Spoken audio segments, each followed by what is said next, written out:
आपण पाहत आहात विदर्भ सत्यजित लाईव्ह न्यूज।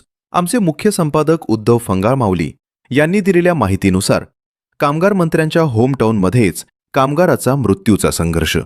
5 तासांपासून ढिगाऱ्याखाली मजूर, प्रशासन गायब, विहीर कोसळली, मजूर दबला, बचाव कार्याचा पत्ता नाही, संतप्त ग्रामस्थांचा रस्ता रोको।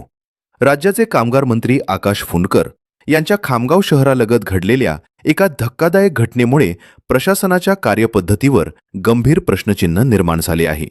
खामगाव बायपास परिसरात सुरू असलेल्या विहीर खोदकामादरम्यान अचानक विहिरीचा मोठा भाग कोसळून अटाळी येथील एका मजुरावर मलबा पडला। या दुर्घटनेत मजूर ढिगाऱ्याखाली अडकला असून तब्बल 5 तास उलटूनही त्याला बाहेर काढण्यासाठी कोणतीही सक्षम यंत्रणा घटनास्थळी पोहोचली नसल्याचा आरोप ग्रामस्थांनी केला आहे। विहिरीत 6 मजूर काम करत असताना हा अपघात झाला।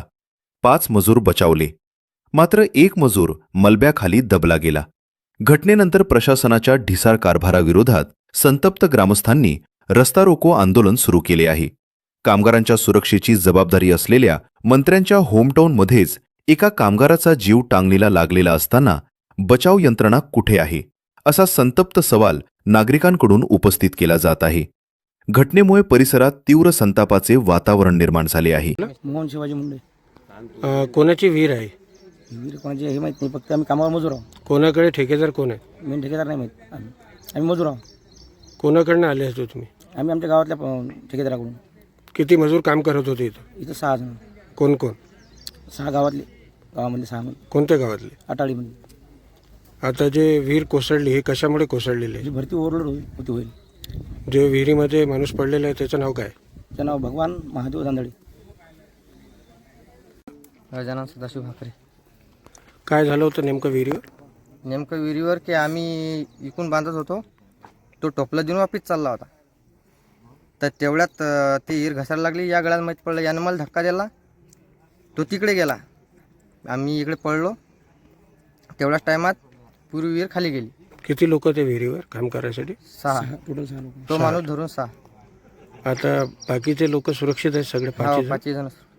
ते विहिरीमध्ये पडलेलं आहे त्याचं नाव काय? भगवान बाबासाहेब महादेव दांदळे। कुठलं राहणार? अटाळी। रस्ता आहे आपला रोखलेला आहे? हा रस्ता आम्ही याच्यासाठी बंद केला, माझा भाऊ सकाळी 9 वाजतापासून एका बांधकामावर गेला होता विहिरीच्या। ते माहित नाही आपल्याला नाव, ते ठेकेदारीचं काम आहे। तो ठेकेदार फराळ आहे, विहीर बांधकाम फराळ आहे, आणि तो माणूस विहिरीत पडला, त्याला कोणी काढायला तयार नाही। तटीसार भंगार मशीना येऊन ते मोटर चालू झाली नाही। आज 4 वाजले आता, मग आता कधी चालू किती हो. तासापासून तुमच्या भावाचा मृतदेह? 9 ते 9:30ले। हा, 4 वाजतापासून एक बॉटल पाणी निघलं नाही त्यातलं। आता काय मागणी आहे तुमची?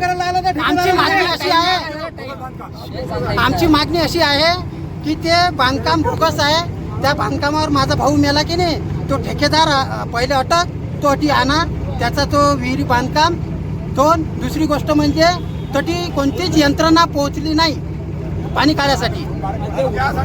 त्याच्यासाठी हा ते भाऊ आहे तुमच्या भावाचं नाव काय? भगवान महादेव दांदळे, राहणार अटाळी। किती कामगार गेले होते त्या विहिरीवर? 6 जण। 6 जणांपैकी हा त्या विहिरीमध्ये डुबून पडला, याला कोणीच काढायला तयार नाही।